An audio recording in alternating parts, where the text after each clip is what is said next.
কোটা আন্দোলন ঘিরে কয়েকদিন পোশাক কারখানা ও ইন্টারনেট সুবিধা বন্ধ থাকায় বিদেশি ক্রেতারা উদ্বেগ প্রকাশ করেছেন বলে জানিয়েছেন বিজিএমইএ সভাপতি এস এম মান্নান কোচি।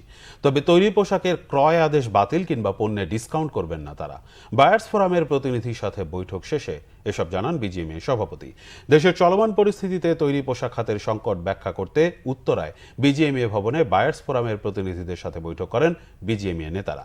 বৈঠকে বায়ারদের বর্তমান পরিস্থিতি সম্পর্কে অবহিত করা হয়। পরে সংগঠনের সভাপতি এস এম মান্নান কোচি জানান, বিদেশি ক্রেতারা তাদের বক্তব্যের সাথে সহমত প্রকাশ করেছেন। এ কারণে তৈরি পোশাকের ক্রয় আদেশ কমাবেন না।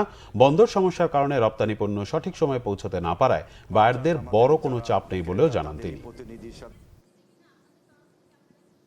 তারা কিছুটা উদ্বিগ্ন ছিল যখন তাদের ইন্টারনেট সেবাটা ছিল না, এবং এখন যেহেতু ইন্টারনেট সেবা পেয়েছে তারা আরও বেশি তাদের ইন্টারনেট সেবাটা যাতে আরও আপগ্রেড করা হয়। যে 4 দিন 5 দিন ডিলে হয়েছে, সেই কারণে যদি আমাদের কোনো প্রকার যথাসময়ে যদি আমরা মালটা রপ্তানি করতে না পারি, সে কারণে আমাদের কোনো প্রকার আমাদের ক্যান্সেলও করবে না এবং ডিসকাউন্টও করবে না, এবং সে বিষয়ে আমাদের আশ্বস্ত করে